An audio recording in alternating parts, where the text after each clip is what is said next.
What kind of drawing can stop a courtroom colder than a guilty verdict?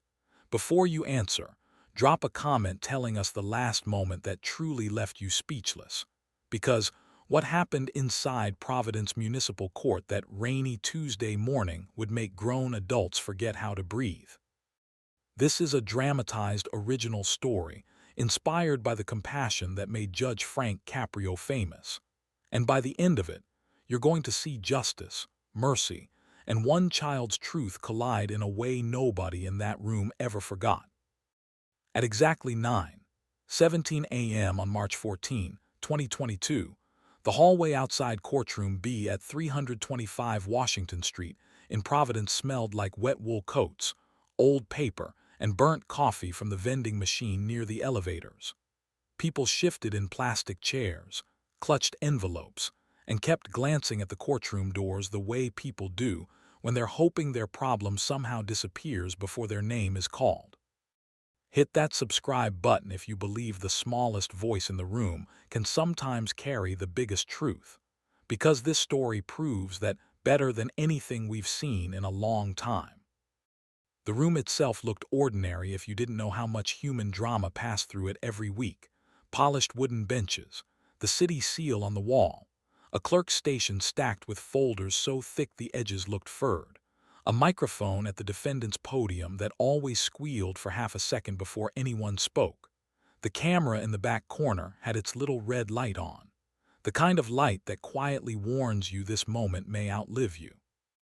Most people that morning were there over the usual things: expired meters, registration lapses, snow parking violations from a storm everybody had cursed and then forgotten. But one case had already started attracting attention before court even opened, because the defendant in that case made sure people noticed him. His name was DeMarco, 29 years old, 6 feet tall, dark hair clipped close on the sides, a navy Armani exchange jacket over a white shirt with the first 2 buttons open, stainless steel Rolex on his wrist, Italian loafers that clicked a little too loudly across the tile floor. He kept twirling the key fob to his black 2020 BMW M4 competition as if the car itself might walk into court and testify on his behalf. Like this video, if you've ever met someone who thought confidence and arrogance were the same thing, because DeMarco had perfected that confusion into an art form. He worked at Harborline European Motors in Warwick, the kind of dealership where the coffee came in ceramic cups, the sales floor smelled like leather conditioner, and every employee smiled with their mouth before they smiled with their eyes. Nick was good at selling cars because he knew exactly how to make people feel smaller and then offer them a machine that made them feel bigger. His manager called it edge. His ex-girlfriend called it performance. His mother, on the rare days he still answered her calls, called it the same temper that had ruined his father. Nick's case number was printed in block letters across the top of the file waiting on the clerk's desk, 22TR11847. The listed violations looked simple enough: speeding in a school zone, failure to obey a crossing guard, disorderly conduct after stop. But the notes attached to the citation made it clear this was not the kind of ticket a judge dismisses with a shrug and a warning. There had been witnesses. There was surveillance footage. There was body cam audio. And there was a child. 3 benches back from the front sat 11-year-old Sofia Vega, small for her age, thin wrists, big dark eyes, a pale yellow cardigan with 1 button missing near the middle, white keds with silver stars drawn on the rubber sides in marker. Her hair was tied in 2 loose braids, but the left one had started unraveling. On her lap was a purple sketchbook so bent at the corners it looked like it had traveled through every waiting room in Rhode Island. Beside her sat her mother, Marisol Vega, in a maroon Target coat still damp from the rain, her work badge from Ocean State linen tucked halfway into her pocket like she'd forgotten to remove it after a night shift. Sofia did not look at Nick even once when he entered. She stared at the sketchbook, tracing the edge of it with her thumbnail. Her mother kept one hand on the girl's shoulder and the other wrapped around a manila envelope marked in black pen: HASBRO Children's Hospital follow-up reports. Share this with someone who needs to see what real courage looks like, because the bravest person in that courtroom that day did not stand at the podium and she did not wear a robe. Near the aisle sat Diane Whittaker, 63 years old, Providence School crossing guard, with a fluorescent safety jacket folded carefully across her lap. Her right shoulder was still stiff. You could see it in the way she lifted her handbag with both hands instead of one. Her silver hair was pinned up and her stop sign, collapsed and tucked under the bench, rested beside her like a soldier's shield after battle. She wore orthopedic sneakers, tan slacks, and the kind of expression older women wear when life has shown them every kind of man, and none of it impresses them anymore. Officer Jamal Green, who had made the stop, leaned against the wall near the side door in uniform with his body cam doc report tucked in his citation file. Court clerk Angela Russo organized the morning calendar with practiced speed, calling names, moving papers, murmuring instructions. Bailiff Carl Benton reminded people to silence phones. Assistant City Prosecutor Linda Carver reviewed a legal pad full of notes in sharp slanted handwriting. Even before the judge took the bench, the energy in the room had changed. Everyone could feel that one case was heavier than the rest. Judge Frank Caprio entered at 9:31 a.m. The room rose. Chairs scraped. Coats rustled. Then the soft thump of everyone sitting again spread through the room like a wave rolling back. He settled in with that familiar mixture of warmth and command that had turned countless ordinary hearings into stories people carried home with them. Not loud, never theatrical, just present. The kind of presence that makes careless people suddenly aware of themselves. The morning moved quickly at first. A meter ticket dismissed after proof of payment. A reduced fine for a first-time registration lapse. A stern lecture to a man who kept talking over the clerk. People chuckled. Some sighed in relief. Some left shaking their heads at their own bad luck. But every few minutes, eyes drifted back toward Nick. He lounged against the bench with one ankle over the opposite knee, jaw working a piece of gum until Carl Benton finally gave him a look sharp enough to make him spit it into a tissue. At 10:08 a.m., Angela Russo called the case. City of Providence versus Nicholas DeMarco. Nick stood, adjusted his cuffs, picked up his file like he was heading into a sales meeting, and strode to the podium. He flashed the kind of smile that said he had already decided how this was going to end. He did not look at Diane Whittaker. He did not look at Officer Green. And he definitely did not look at Sofia Vega. Judge Caprio glanced down at the file, then up again. "Good morning, Mr. DeMarco." "Morning, Your Honor." The microphone popped softly. Judge Caprio folded his hands. "You're charged with speeding through a posted school zone at 7:43 a.m. on February 28, failing to obey the hand signals of a crossing guard, and creating a public disturbance during a lawful traffic stop. How do you wish to respond?" Nick leaned closer to the microphone. "With respect, Your Honor, this whole thing got blown way out of proportion." There it was, the sentence that always makes a courtroom lean forward, not because it is rare, because it almost always means somebody still hasn't learned where they are. Judge Caprio's eyes narrowed just a fraction. Blown out of proportion. "Yes, sir, I mean I wasn't racing anybody, it was early. Roads were wet, I tapped the brakes. Nobody got hit." Behind him, someone on the bench let out the tiniest incredulous exhale. Judge Caprio did not look away from him. Nobody got hit because someone moved quickly enough to stop that from happening.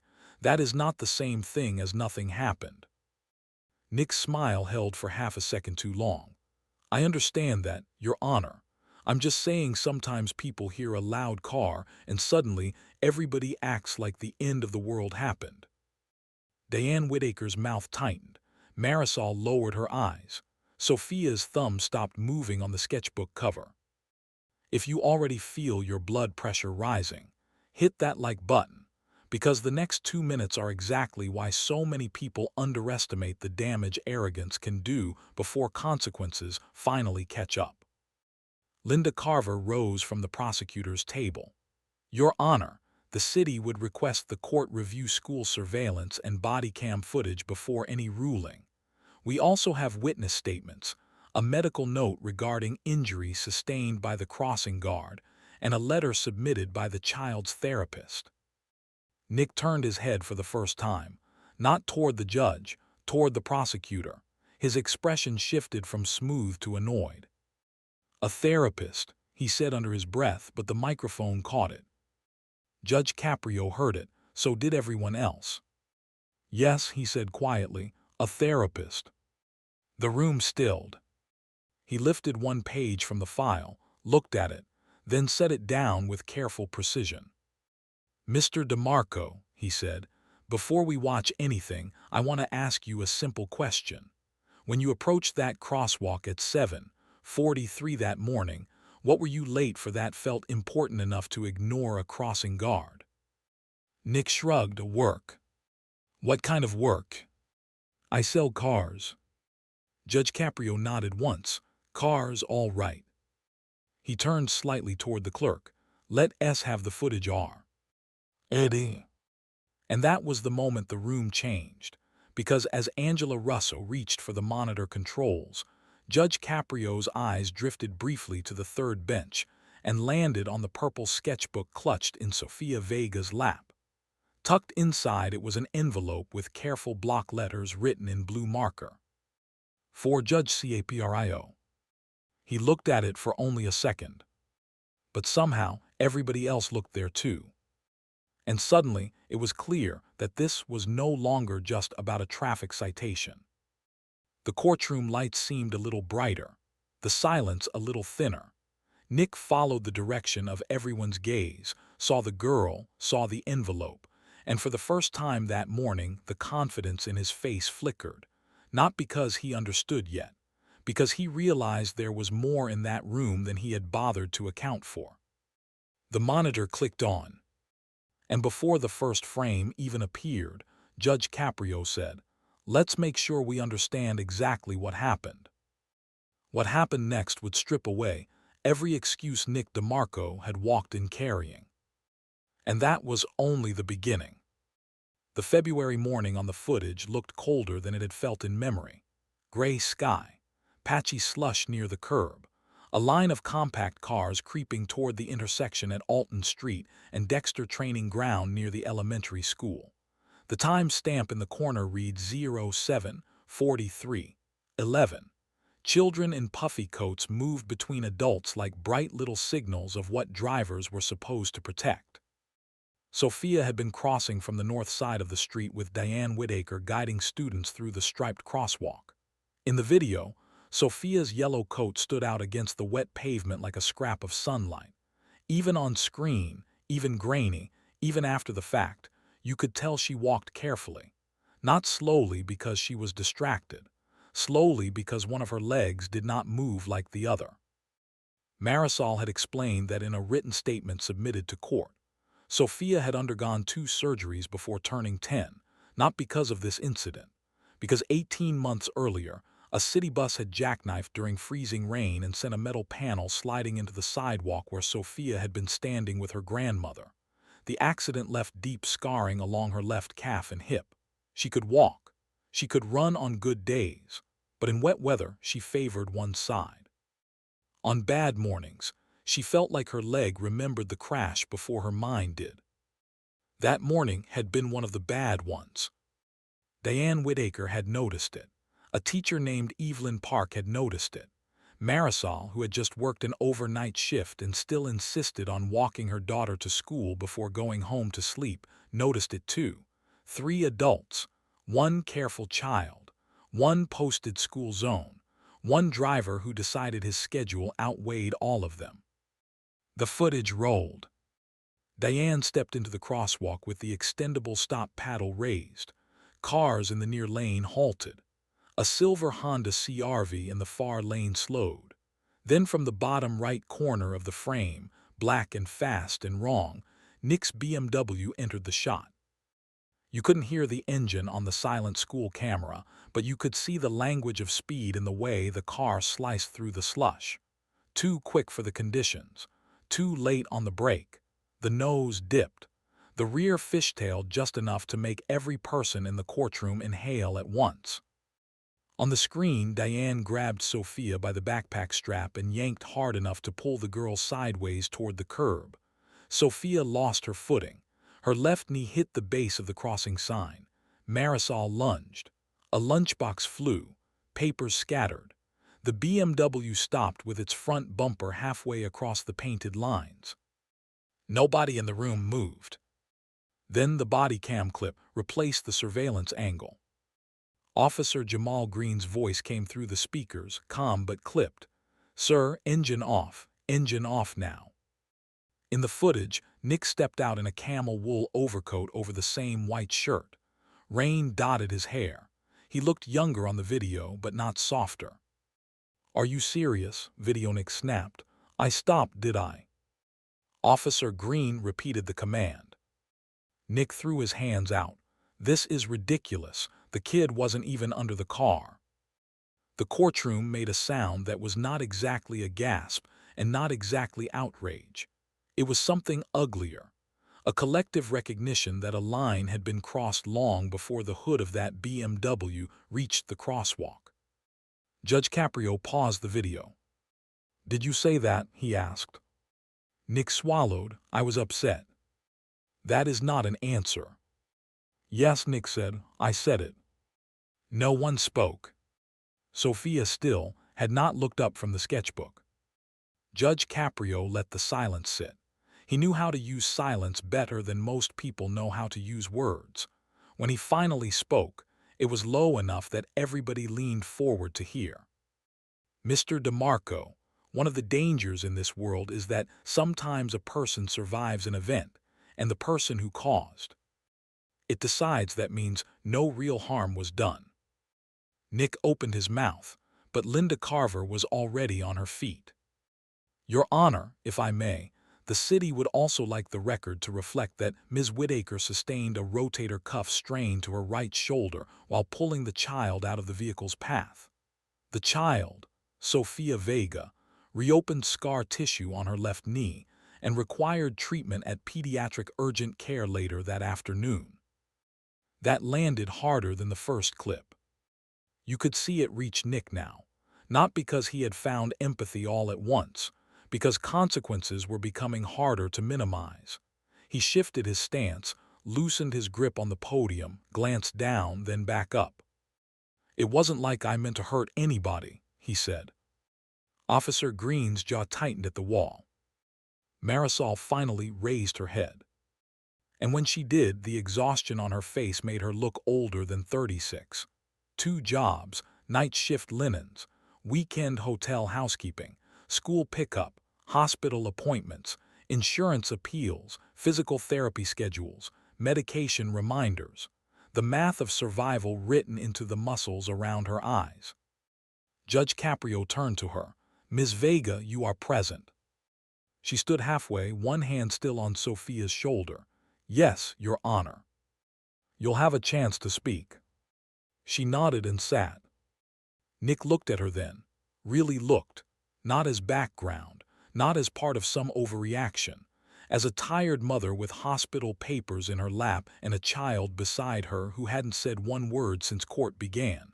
Something in his face changed for 1 second. Then ego rushed in to cover it. "With respect," he said, "the weather was bad, the road was slick, and that crossing guard stepped out kind of fast." Diane Whitaker stood before anyone asked her to. "Kind of fast," she said, voice sharp as snapped string. "Honey, I have stood in that crosswalk for 14 years. I know the difference between a careful driver and a man who thinks rules are for other people." Carl Benton glanced toward the judge, ready to intervene, but Judge Caprio lifted a hand. He wanted this heard. Diane looked directly at Nick. "You didn't just scare us, you scared children. There's a difference. Adults can talk themselves back down. Kids carry things in their bodies." That line hung in the air, so hard it felt physical. Drop a comment telling us whether that sentence hit you as hard as it hit that courtroom. Because some truths are so clean they don't need any decoration. Judge Caprio nodded for Diane to continue. She straightened. I saw him coming too fast. I put my paddle up. I stepped forward. Every other driver stopped. He did not. Sofia was beside me. Her mother was right behind us. If I hadn't grabbed her, his bumper would have clipped her at the hip. Maybe the knee, maybe worse. I don't need a doctor to tell me what I saw. Linda Carver lifted a page. And Ms. Whittaker's written statement was corroborated by Ms. Evelyn Park, teacher on duty, and by the surveillance angle from the West Pole camera. Nick laughed once, not because anything was funny, because nervous people sometimes confuse contempt for control. "This is insane," he muttered. Judge Caprio's eyes went to him immediately. "No, Mr. DeMarco. What is insane is how often people treat a crosswalk like a suggestion." He turned to the clerk. "Play the second body cam segment." This clip began after the stop, when Officer Green had asked for license and registration. Rain ticked against the windshield mic. Nick was leaning against the side of the car, face flushed, voice louder than the officer's. "You people act like I committed a crime," Video Nick said. "I sell more cars before 10 a.m. than you'll ever afford." That got a reaction, not from the judge, from the gallery, low murmurs, a head shake from someone in the back, a whispered wow from a man 2 benches down. Officer Green's recorded voice stayed steady. "Sir, lower your voice."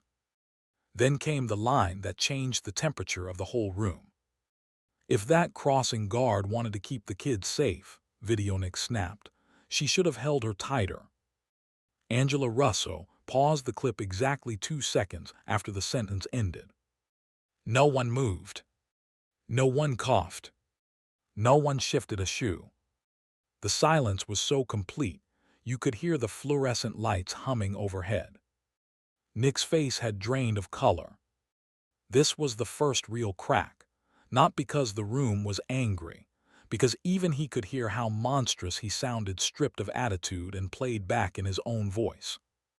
Judge Caprio looked at him for a long moment, then said, "Words reveal the condition of the heart faster than almost anything else." Nick stared at the podium. "I didn't mean it that way." Judge Caprio's response came like a blade wrapped in velvet. "Then perhaps you should have meant it a better way." A tiny, involuntary sound escaped from Sofia then. Not a sob, not speech, just the catch of a breath from a child trying very hard to stay small. Marisol squeezed her H. And under the bench. That was when Judge Caprio noticed the envelope again. "For Judge Caprio." He said nothing about it yet. But he did ask the next question. "Ms. Vega, would you please come forward and tell me what happened after the incident?" Marisol stood, smoothed the front of her coat, and walked to the witness position with the stiffness of someone who was running on too little sleep and too much adrenaline. Close up, the dark circles under her eyes were almost purple. Her hair was pulled into a hurried bun with a blue elastic band. Her hospital envelope had been opened and resealed so many times the flap no longer closed flat. She raised her hand, affirmed to tell the truth, and faced the bench. Judge Caprio softened his voice. "Take your time." She nodded. For a second it looked like she might not be able to speak at all. Then she did. "My daughter was already nervous that morning," she said.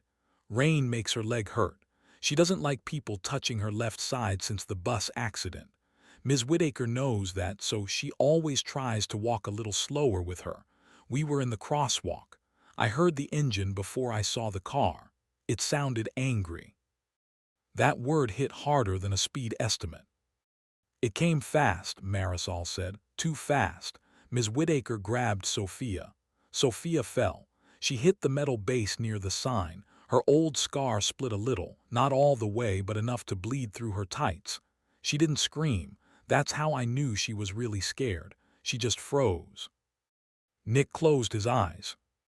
Marisol kept going. That night she didn't sleep. She woke up 3 times saying she could hear the car again. For the next week, she didn't want to cross any street unless she held onto my coat with both hands. She started asking if cars can smell fear. Even Judge Caprio looked stricken at that one. "And I know people think," Marisol said, voice wavering now, "well, she wasn't hit, so thank God. And yes, thank God. But sometimes not getting hit is not the end of the story. Sometimes it is where the story keeps hurting." Nobody spoke. Linda Carver gently asked, "Did your daughter require medical attention?" "Yes. Pediatric urgent care cleaned the wound, checked her knee, and referred us back to physical therapy because she started favoring the leg again." "And the envelope you have there?" "Follow-up reports, her therapist's note too." Marisol held it up slightly, then clutched it back to her chest as if paperwork could keep her daughter safe after the fact. Judge Caprio nodded. "Thank you, Miss Vega." As she turned back to the bench, Sofia looked up at her mother for the first time. Marisol touched her cheek. Nick watched the whole thing like somebody seeing damage in high resolution for the first time. But then, because pride dies slowly, he said the dumbest thing possible. "I'm sorry she got scared," he muttered, "but it still sounds like an accident." That was when several heads in the courtroom snapped toward him at once.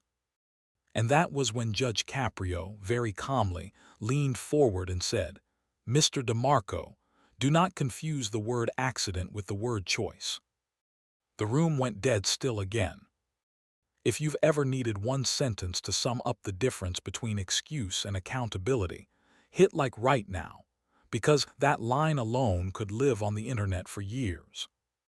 Judge Caprio continued, "Rain is not a choice.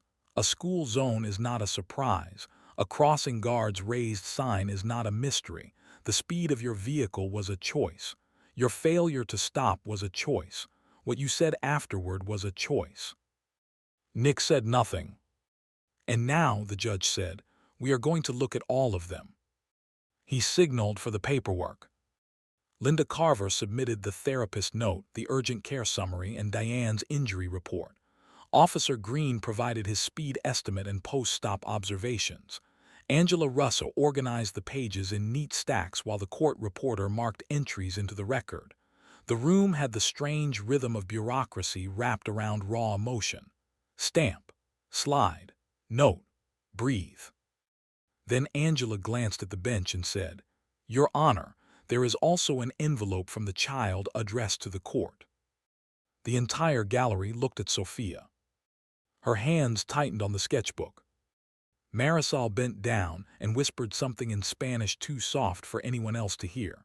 Sofia swallowed, nodded, and stood. She was so small walking up the aisle that the purple sketchbook looked almost too big for her arms. No one knew yet what was inside. No one knew that in less than 10 minutes, a room full of adults would be humbled by crayons, silence, and a child who understood justice better than the man at the podium. Sofia reached the front, and for the first time, she looked directly at Nick DeMarco. Not with anger, not with hatred, just with the kind of hurt that makes arrogance look childish. Everything after that would change because of what she carried in her hands. Sofia stopped 2 feet from the podium, close enough Nick could not avoid seeing the faint, shiny line of scar tissue peeking above the sock on her left ankle. She held the purple sketchbook against her chest like a shield and stared at Judge Caprio, not quite brave enough to look anywhere else for long. Judge Caprio's voice went gentler than anyone had heard it all morning. "Hello, young lady, what is your name?" "Sofia Vega." "And how old are you, Sofia?" 11. 11. Did you bring something for the court?" She nodded. "For you, sir." "Would you like to tell me about it?" Sofia glanced at her mother. Marisol gave the smallest nod. "It's a drawing," Sofia said. "I made it while waiting at therapy." Judge Caprio smiled softly. "You made me something at therapy. That means it is already more valuable than anything else on this desk." A few people smiled through the tension. Even Carl Benton's expression eased. Sophia extended the envelope with both hands. The letters on the front had been carefully traced twice to make them darker. For Judge Caprio. There were tiny blue stars drawn around the edges. One corner was smudged where her thumb had rubbed it too many times. Judge Caprio received it with the same respect another person might use for a legal brief or a folded flag. "Thank you." Before he opened it, he asked, "Would you like me to look now or after we finish?" Sophia thought about that longer than most adults would have. "Now," she whispered. Nick shifted his weight. Diane Whittaker sat straighter. Linda Carver put her pen down. Angela Russo stopped turning pages. The room listened to the little paper sound of the envelope flap opening like it was the loudest thing in the world. Inside was a sheet of white printer paper folded in thirds. Judge Caprio opened it. The drawing faced him first. It showed a courtroom in thick, waxy crayons. A judge in a black robe sat behind a brown bench with a bright yellow sun behind the windows, even though the real day outside was gray. A little girl in a yellow cardigan stood beside a crossing guard, holding a huge red stop sign shaped like a shield. On the other side of the drawing was a black car with sharp lines and angry headlights. The judge was not drawn large. He was drawn leaning forward, almost kneeling from behind the bench, his face lowered as if listening directly to the child. Above him, in purple marker letters, Sophia had written, "You listen like people matter." That alone would have been enough to melt half the room. But taped to the back of the drawing was a second smaller note, and when Judge Caprio turned the paper over to see what had made it stiff, the entire courtroom saw his face change. He did not speak at first. He just read. Then he read it again. And whatever expression had been on him before was gone. Angela Russo looked up from the clerk's desk, saw his face, and stopped breathing for a beat. Linda Carver leaned forward. Diane gripped the edge of the bench. Marisol closed her eyes like she already knew what was written there. Nick tried to see without obviously trying. Judge Caprio lifted the note with trembling care and said, very quietly, "Sophia, did you write this?" She nodded. "May I read it out loud?" Another nod. The paper shook almost imperceptibly in his hand as he began. "Dear Judge Caprio," he read, "I drew this because my mom says you listen to people and not just papers. I wanted to give you a picture where Ms. Diane is a hero because she saved me. I also wanted to tell you I am still scared when I hear engines in the rain. At night my mom thinks I am sleeping, but sometimes I stay awake because I don't want to dream the car is coming again. Please tell grown-ups that being late is not more important than a kid getting home. If people slow down, maybe my mom will stop waking up scared too. Love, Sophia." No one moved. No one whispered. No one even blinked without feeling rude. The silence that followed was not empty. It was packed with realization, packed with shame, packed with grief adults had been trying to keep procedural. Everybody in that room knew they had just heard a truth bigger than the citation. Nick was staring at Sophia, as if someone had struck him across the face with his own reflection. His lips parted. Nothing came out. Judge Caprio folded the note once and set it down on top of the file, not inside it, as if it now outranked every official document in the case. Then he looked at Nick and said the line that people would repeat for years after. "When a child hands you the truth in crayon, Mr. DeMarco, no adult in this room gets to call it small." A woman in the back covered her mouth. Diane Whittaker wiped both eyes with the heel of her palm. Sophia stood there in her yellow cardigan, shoulders pulled in, as though she had not just dropped the emotional center of gravity straight through the courtroom floor. Nick finally found his voice. It was thinner now. "I didn't know," he said. Judge Caprio answered immediately. "No, you didn't bother to know. That is worse. The Ray are moments when the powerful thing is not volume, it's accuracy. That was one of them. Marisol was crying silently now, shoulders shaking in tiny bursts she was trying to hide from her daughter. Sofia turned and reached for her, but Judge Caprio raised a hand gently. "One moment, sweetheart." He looked at Nick again. "You have heard the footage. You have heard the witness. You have heard the mother. And now you have heard the child. Is there anything you would like to say that sounds less like an explanation and more like the truth?" Nick's hands gripped the podium so hard the knuckles whitened. The courtroom could see the battle inside him: pride, image, defensiveness, fear, and beneath all of it, something he had spent years trying to bury under sharp suits and louder engines. "My father used to say," Nick began, then stopped. Wrong start, he knew it. Everyone knew it. Judge Caprio waited. Nick swallowed and started again. "The truth is, I saw the sign. I thought I had time. I thought I could make it through before anybody got fully into the lane. I was late to open the dealership. We had a customer coming in from Boston to look at an Audi RS7, and my manager had been on me all week because I'd missed quota in February. I was already down on rent. My phone was buzzing. I was angry. And when Officer Green stopped me, I was embarrassed, so I got mean." Silence. Judge Caprio did not rescue him. Nick looked at Sofia. "I didn't think about you after the stop, not really. I thought about me, the ticket, work, the car getting towed. I went home mad. I told people it was stupid. I said the crossing guard overreacted." Diane's face hardened, but she said nothing. Nick's voice thinned further. "Then today I heard that." He nodded toward the note. "And I know that sounds pathetic because I should have understood before." "It does," Judge Caprio said. "Continue." Nick took a breath so deep it looked painful. "I was wrong." It was a small sentence, but it was the first honest one he'd said all morning. Share this with someone who needs to hear that accountability starts the moment excuses finally run out. Because there is no shortcut around the words "I was wrong." Judge Caprio turned to Sofia. "Thank you, young lady. You may sit with your mother for a moment." Sofia nodded and went back to the bench.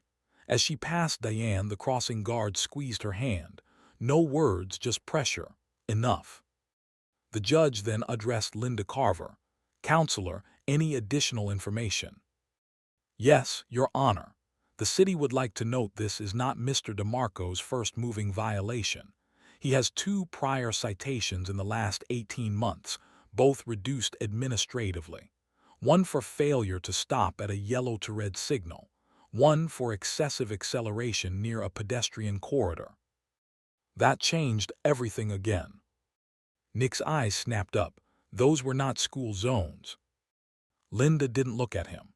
"The city is not required to wait until repeated recklessness produces a fatality before taking it seriously." The room hummed with low reaction. Judge Caprio sat back slightly. "I suspected there might be more."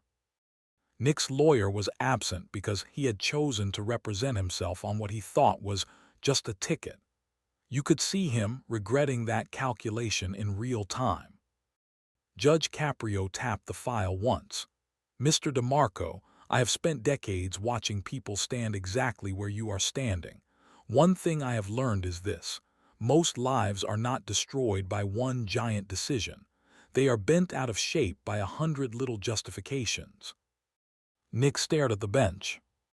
A little faster, a little later, a little meaner, a little less patient, a little less human, until one day your worst instincts arrive before your breaks do.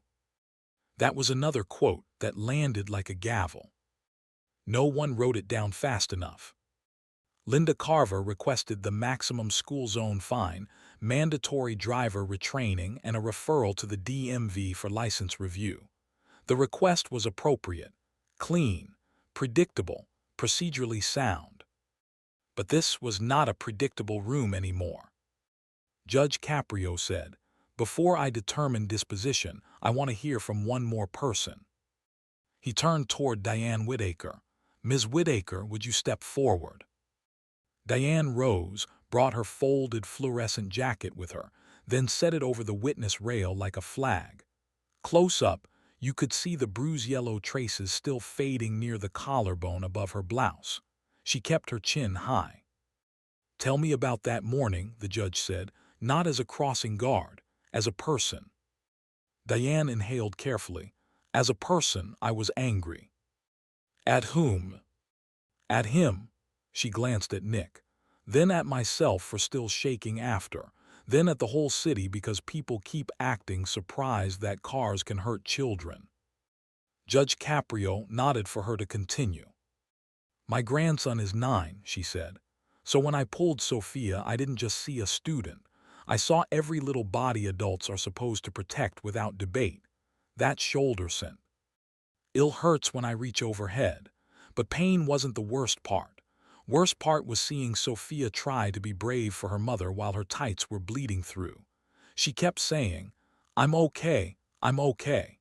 The way kids say it when they think their pain is making life harder for the adult who loves them." Marisol covered her face.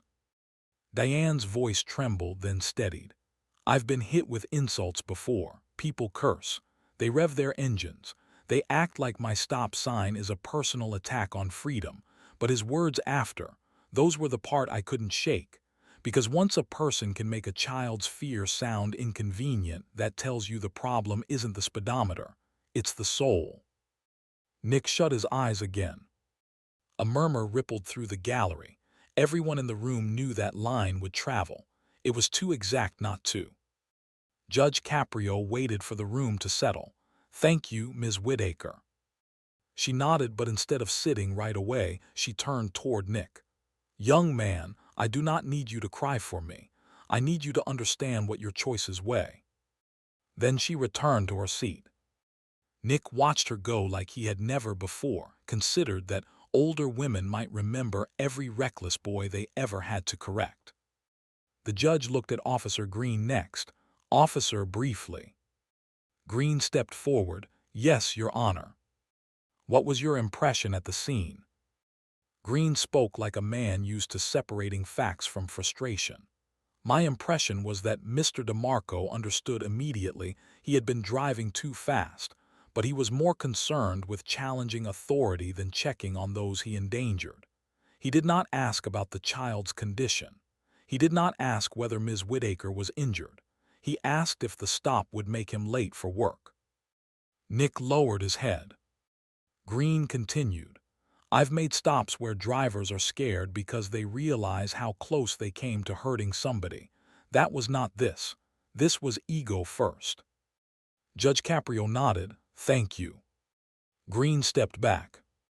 Now the whole room was waiting for sentence, waiting for the clean drop of consequence, waiting for the judge to close the loop the legal way. But the room still had one unpredictable force in it. An 11-year-old girl with a purple sketchbook. And she was not finished. Before Judge Caprio could speak, Sofia stood again from the bench. Her mother whispered, "Sofia." But the girl lifted one small hand. "Please, I need to say one thing." The entire courtroom turned. Judge Caprio looked at her. "Come forward." She did. And whatever anyone thought the next moment would be, they were wrong. Because the person who had every reason to demand punishment was about to ask for something none of them expected. Sofia stopped beside the podium again, this time close enough that Nick had to turn his whole body to face her. His confidence was gone now. His jaw twitched. His eyes were bloodshot. There are people who cry because they want sympathy, and there are people who look like their own conscience has finally found them. Nick looked like the second kind. Judge Caprio leaned forward. "What would you like to say, Sofia?" She held the sketchbook in front of her, fingers pressing into the cardboard cover. "I don't want him to think I hate him." Nobody had prepared for that. Not Linda Carver. Not Diane Whittaker. Not Marisol, whose head turned so quickly her loose bun nearly came apart. Nick blinked hard, confused by mercy before he had earned it. Sofia continued, "I was scared. I still am sometimes. But I don't want him to think I want to ruin his whole life." A whisper moved through the gallery. Judge Caprio's voice stayed gentle. Why not? Sofia looked down at her shoes, then back up. Because then maybe he would just be mad forever, and mad people don't learn. That one hit different, not the sharp impact of outrage, the deep impact of wisdom arriving from the least expected direction. Judge Caprio did not interrupt. Sofia looked at Nick fully now. I want you to know my name, it's Sofia. I'm not the kid. And when it rains, I already get nervous because of something else that happened to me. So when your car came fast, it felt like bad things can just keep finding me. That's why I wrote the note. Nick's face crumpled. She went on. But if you really understand now, then maybe you can do something good after this. Maybe you can tell other people to slow down by schools. Maybe you can help kids not be scared. The room was silent again, but this time not from shock. From the collective experience of being morally outclassed by an 11-year-old. Judge Caprio looked at Nick. Did you hear that? Yes, sir, Nick whispered. No, did you hear it? Nick's lips trembled. Yes. Judge Caprio's voice sharpened. Then I'm going to ask you a question, and I want an answer without polish, without performance, and without the little salesman smile you walked in here wearing. What was more important that morning than her life? Nick stared at Sofia. The N. Swear was sitting there in plain view, and it was killing him to say it. Nothing, he said at last. Judge Caprio held the silence 1 second longer. Again. Nothing. Louder. Nothing was more important than her life. The microphone carried it to every corner of the room. This was the confrontation, not between judge and defendant, between image and truth, between the man Nick had pretended to be and the man he had actually become. Judge Caprio sat back. Now we're getting somewhere. He took off his glasses, set them down, and spoke with that grave clarity only experience can give. The law can punish a mistake, he said. Only truth can cure the person who made it. There was your next shareable line. It landed clean. Nick's shoulders gave way then. Not dramatically, not theatrically. Just a slow collapse inward, as though the structure holding him up all these years had been built from excuses and finally cracked under real weight. He gripped the podium and looked down. When I was 12, he said, voice rough, my older brother got hit on Atwood Avenue. No one expected that. Judge Caprio's expression changed, but he remained silent. Nick continued in pieces. Not killed, but his hip got crushed. He walked with a limp after that. The driver was drunk and drove off. My father never got over it. Every time anybody complained about traffic or school zones or whatever, he'd go crazy. He used to say the worst people on earth are the ones who gamble with somebody else's kid. He laughed once, broken. And then this morning I heard myself on that video and realized I became exactly the kind of man he hated. That was the revelation that changed everything. Not enough to erase what he did. Nothing could do that, but enough to explain the rot. Enough to turn him from villain-shaped object into damaged human being standing inside the consequences of his own choices. Marisol watched him without sympathy yet, but with attention. Diane Whittaker's expression softened by 1 degree, not forgiveness, recognition. Judge Caprio asked quietly, what happened after your brother was hit? Nick stared at the wood grain of the podium. Bills, anger. My father lost jobs because he kept fighting with people. My mother took extra shifts at a bakery on Chalkstone. I swore I'd never be poor like that, never be the one getting left behind. So I started chasing money, status, whatever made me feel faster than everybody else. He looked up at last. I kept thinking if I stayed ahead of everything, nothing could hit me. And the judge asked. Nick's answer came out as barely more than a breath. I became the thing that hits other people. No one in the courtroom forgot that sentence. It was the first time Nick DeMarco sounded truly humbled, not polished, not strategically remorseful, just broken open. Like this video, if you believe the strongest courtroom moments are the ones where a person finally sees themselves clearly, because that is where every real redemption begins.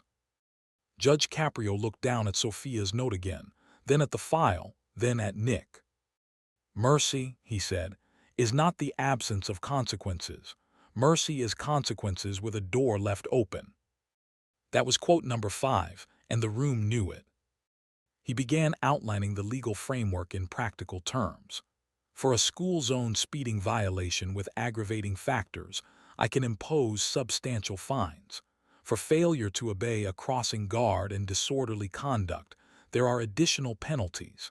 Given the prior history, I can also recommend a license review. Those are real options and they remain on the table. Nick nodded, eyes wet.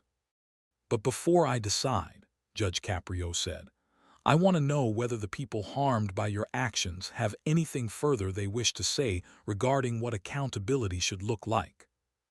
That was unusual enough to make Linda Carver lift her brows, but she did not object. She knew this judge. He understood procedure and he also understood people. Diane Whittaker stood again. I have something. Go ahead. She faced the bench, but her voice carried toward Nick too. I don't want vengeance. I want usefulness. If you suspend him, fine. If you fine him, fine. But if you send him home with only money missing, he'll just tell himself he paid for the problem. I want him where children can look him in the eye and he has to tell the truth about what he did. That proposal rippled through the room. Sofia's head lifted. Diane continued. Our school does traffic safety week in May. Every year, parents half listen. Kids fidget. Somebody from the police talks. Then everyone forgets. Let him stand in front of those kids and their parents and say exactly what speed feels like from the driver's seat when you think your time matters more than their bodies. Nick looked at her with stunned gratitude and shame mixed together. Linda Carver said carefully, Your Honor, the city would not oppose a structured educational component as part of a broader disposition, provi. Dead, there are still formal penalties. Judge Caprio nodded, there will be.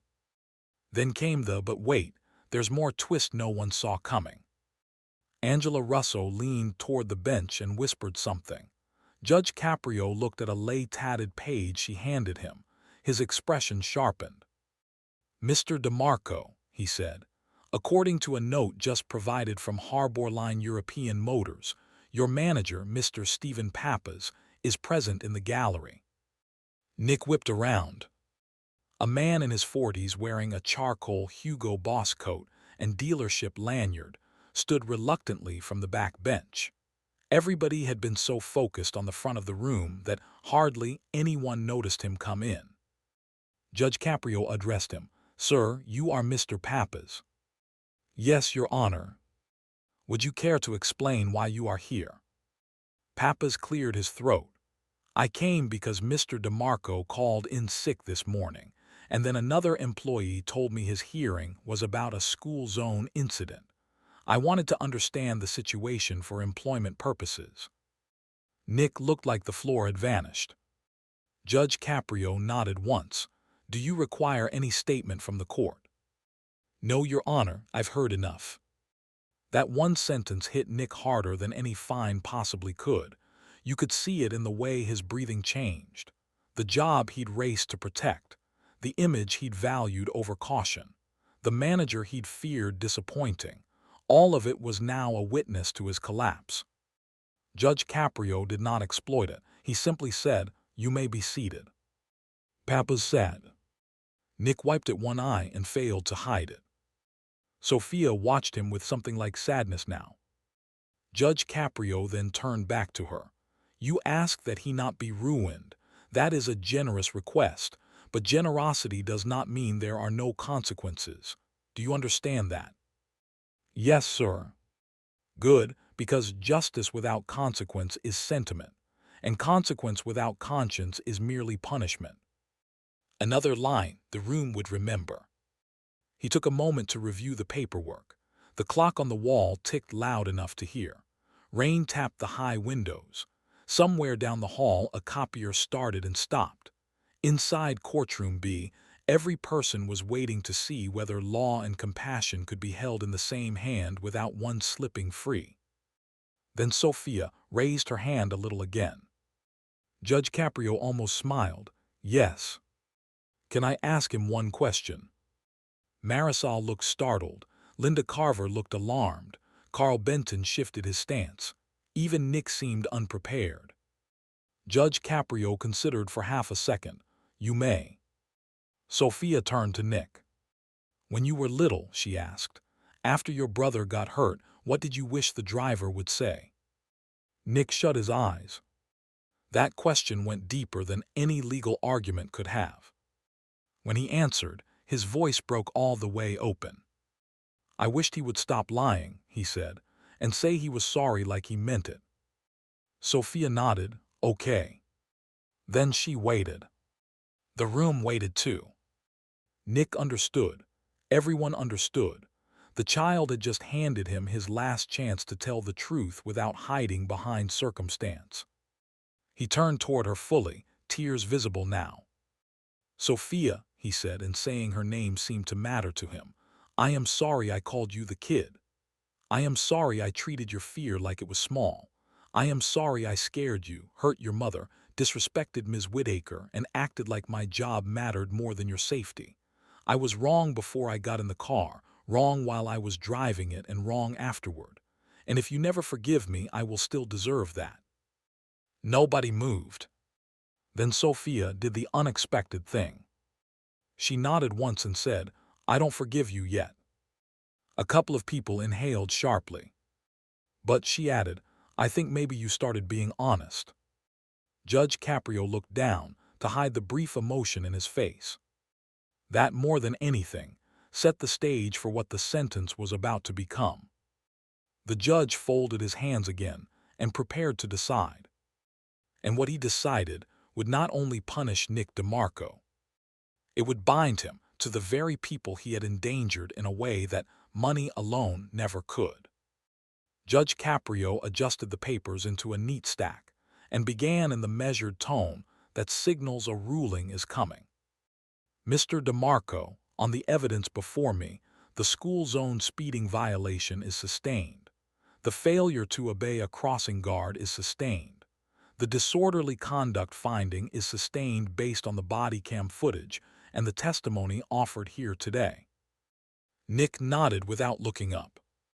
For those violations, I am imposing a total financial penalty of $950, payable on a structured schedule over 90 days. I am referring this matter to the Department of Motor Vehicles with a recommendation for a 30-day license suspension. Nick closed his eyes again. He had expected pain by now, but hearing it spoken made it real. Judge Caprio continued, in addition, I am ordering you to complete an approved defensive driving and pedestrian safety coup. RSC within 60 days. Failure to do so will result in further penalties. Then he paused. The pause mattered because everybody knew he wasn't done. However, he said, in light of the testimony of Ms. Whittaker, the statement of Ms. Vega, and most especially the extraordinary maturity shown by Sofia Vega, I am also ordering the following restorative condition. Within the next 90 days, after your license is reinstated, you will participate in 3 supervised school traffic safety assemblies approved by the city, including one at the school involved here, where you will speak truthfully about your conduct, its consequences, and the obligations of drivers around children. A murmur rose through the room. Nick looked stunned. Judge Caprio held up one hand. That is not for your image. It is not charity. It is not branding. It is labor, emotional labor, humility labor, the labor of facing the human beings you endangered. Nick swallowed. Yes, sir. You will also provide proof of written apology to Officer Green and Ms. Whittaker, and if Ms. Vega and Sofia are willing, you may submit a letter to them through the clerk, not directly, through proper channels. Yes, sir.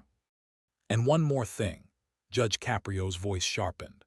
For 30 mornings beginning the first weekday after your suspension ends, you will report at 7:15 a.m. to an approved school crossing location and observe with a traffic officer or crossing guard. You will not direct traffic. You will watch. You will stand in weather. You will see children. You will learn what impatience looks like from the curb instead of behind a steering wheel. This time the murmurs were louder. Even Linda Carver looked impressed. That, Judge Caprio said, is how we begin to repair a blind spot. Nick nodded again, this time with a kind of relief that only comes when consequence is painful but meaningful. Then came the twist at the heart of the compassion arc. Judge Caprio turned to Marisol. Ms. Vega, I understand you have a separate matter on today's calendar. Marisol blinked in surprise. Yes, Your Honor. Angela Russo checked the docket. Case 22 PK 9041, meter violations, 2 counts. Judge Caprio looked down. These were issued at Hasbro Children's Hospital parking area and on Dudley Street adjacent to pediatric outpatient care. Marisol's face flushed. Yes, sir. Nick turned sharply, suddenly aware she had been in court for more than his case. What were the circumstances? The judge asked. Marisol's voice came out almost embarrassed. I parked over the meter twice, once because Sofia's wound dressing appointment ran long, once because I thought I had more quarters in the car. I was working nights and taking her to therapy in the mornings, and I lost track. Judge Caprio reviewed the dates. They matched the follow-up paperwork. One was 4 days after the school zone incident. The other was 2 weeks later. Linda Carver glanced at the record and said, the city has no objection to judicial discretion on those matters. The courtroom had already emotionally exhausted itself once, and yet this second wave hit just as hard because it shifted the lens from harm to burden, from reckless privilege to survival. Judge Caprio looked at Marisol. How many jobs are you working? 2. How much sleep are you getting? A strained laugh escaped her before she could stop it. Not enough. Does your daughter's care still require regular follow-up? Yes, sir. He nodded slowly. These meter fines are dismissed. Marisol's face crumpled. She covered her mouth, then lowered her hand and whispered, Thank you. Judge Caprio lifted Sofia's drawing slightly from the bench. No, thank you. Your daughter reminded this courtroom what matters. A woman on the back bench started crying openly. Nick looked from Marisol to Sofia to the dismissed meter case and seemed to understand something at a level that humiliation alone could never teach. He had endangered people whose lives were already full of effort he had never bothered to imagine. That realization made his earlier excuses look smaller and uglier than ever. Judge Caprio looked at him one final time before closing the matter. Mr. DeMarco, being late is expensive. Being careless can cost a life. Do not return to this courtroom unless it is to tell me you have become the man this child believes you can still be. That was the line, the sentence that wrapped the whole hearing in one clean, unforgettable arc. Nick nodded, crying openly now and no longer trying to hide it. I won't, sir. Court usually moves on quickly. Case closed. Papers stamped. Next name called. But not this time. Nobody in that room was ready to simply pivot to a parking ticket from Federal Hill and pretend the temperature had not changed. Sofia stood there uncertainly until Judge Caprio said, Young lady, would you come here for a moment? She stepped closer to the bench. He held up the drawing. May I keep this? Her face brightened for the first time all morning. Yes. Then I will put it where I can see it. A visible wave went through the room. Relief, gratitude, something like collective healing. Nick asked, voice small now, Your Honor, may I say one last thing? Judge Caprio considered, briefly. Nick turned not to the judge but to Diane Whittaker. Ms. Whittaker, I'm sorry for what I said and what I did. Diane looked at him for a long second.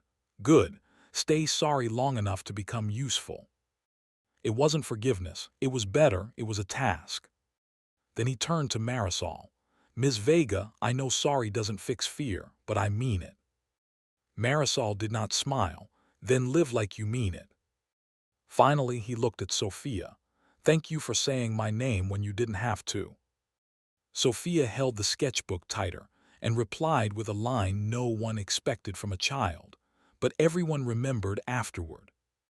Names make people harder to ignore. The courtroom let out a low, stunned breath. There are some moments that feel like they were built for cameras, for clips, for headlines, for millions of viewers who would replay them and send them to friends with the message you have to watch this. That was one of them. Everybody in the room knew it. But what made it powerful wasn't virality. It was the way truth had moved from paper to people and changed their posture one sentence at a time. Judge Caprio closed the file. Next case, Angela Russo called softly, though even she seemed reluctant to break the spell. People shuffled, but slower now. Nobody wanted to make too much noise. As Nick stepped away from the podium, he did not swagger. He did not twirl the BMW keys. He did not look around to see who was watching.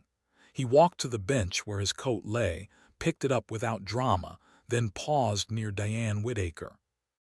Would it be all right, he asked quietly, if I volunteered for all the assemblies, not just 3? Diane studied him. Ask me again after you finish the first one. Fair enough. He nodded. Then, in a moment so small most cameras might have missed it, Sofia reached into her sketchbook and tore out another page. Not the drawing for the judge. A blank page with a single tiny purple star in the corner where marker had bled through from the sheet above. She held it out to Nick. He looked confused. It's so you can write down things you're not supposed to forget, she said. Nick took it like it was glass. And there it was. The first fragile sign that redemption had not been granted, but possibility had. If you're still watching, drop a comment telling us whether consequence alone changes people, or whether being truly seen is what finally breaks them open, because this story refuses to settle for easy answers. What happened after court that day might have been enough for most stories. A sentence, a crying defendant, a brave child, a wise judge, viral material wrapped and ready. But the reason this story lingered in Providence, and later far beyond it, is because it did not end at the bench. It kept going. 2 weeks after the hearing, Nick DeMarco turned in proof of payment for the first portion of his fines.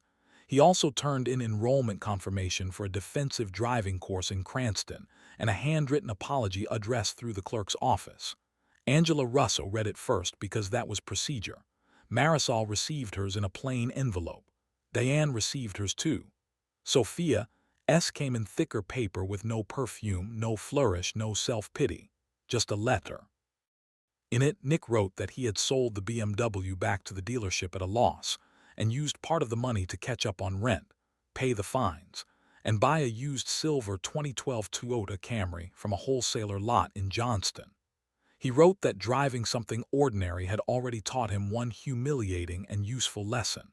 He had been using horsepower as a costume for insecurity. He wrote that he understood if Sofia never wanted to answer him. He ended with a sentence that made Marisol sit down at her kitchen table and stare at the paper for a full minute. I am trying to become someone who would stop even if no one were watching. That line mattered because it meant the cameras were no longer the point. At Harborline European Motors, Stephen Pappas did not fire Nick on the spot. Instead, he suspended him for 2 weeks without commission and put him on probation. You don't get to sell luxury to people, he told him in the glass office overlooking the showroom, if your idea of responsibility is only skin deep. Nick later repeated that sentence at the first safety assembly, and parents nodded so hard it looked like a wave. The DMV accepted the court's recommendation. 30-day suspension.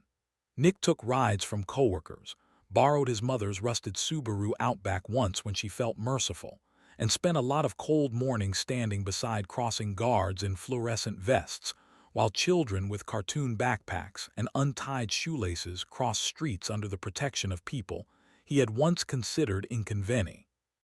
And observation changed him faster than punishment had. At 7:22 a.m. on his first required morning at the corner of Messer and Willow, he watched a father in a silver F-150 roll through a turn while sipping coffee and talking on Bluetooth. The truck stopped in time. Barely. Nick's whole body tensed before anyone else reacted. He understood the physics now. The arrogance of assuming you will stop in time because you want to. The lie embedded inside every reckless driver's favorite sentence. I've got this. He did not, in fact, have it. None of them did. 30 mornings turned into 30 lessons. He watched crossing guards in sleep. He watched kindergartners run toward puddles without looking. He watched mothers with strollers try to keep toddlers from twisting free. He watched a boy in a Patriot's hat drop his mitten and nearly double back into the lane.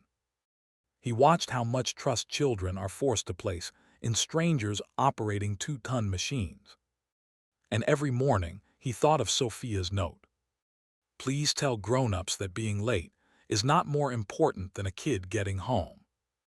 By May, the first assembly arrived. The school gym smelled like waxed floors, cafeteria pizza lingering from lunch prep and damp sneakers. Folding chairs scraped. Parents stood along the walls. Officer Green spoke first about pedestrian safety. Diane Whitaker demonstrated hand signals and crossing protocol. Then Principal Naomi Chen introduced a driver who made a dangerous decision and has agreed to tell the truth about it. The room was restless until Nick took the microphone. He wore no designer jacket this time, just a plain blue button-down from Kohl's, sleeves rolled once, no watch visible. He looked older in the honest way, not the polished way. The purple star note Sofia had given him was folded in his wallet. He began badly at first, as people do when they are no longer hiding but still not used to being seen. My name is Nick DeMarco, he said. A few months ago, I drove too fast near this school and scared a child. The gym quieted. Then he got better. I used to think reckless people were other people, drunks, idiots, people with no future. Turns out reckless can also look like a pressed shirt, a good job, and a person who thinks pressure excuses speed. Parents leaned in. Children fidgeted less.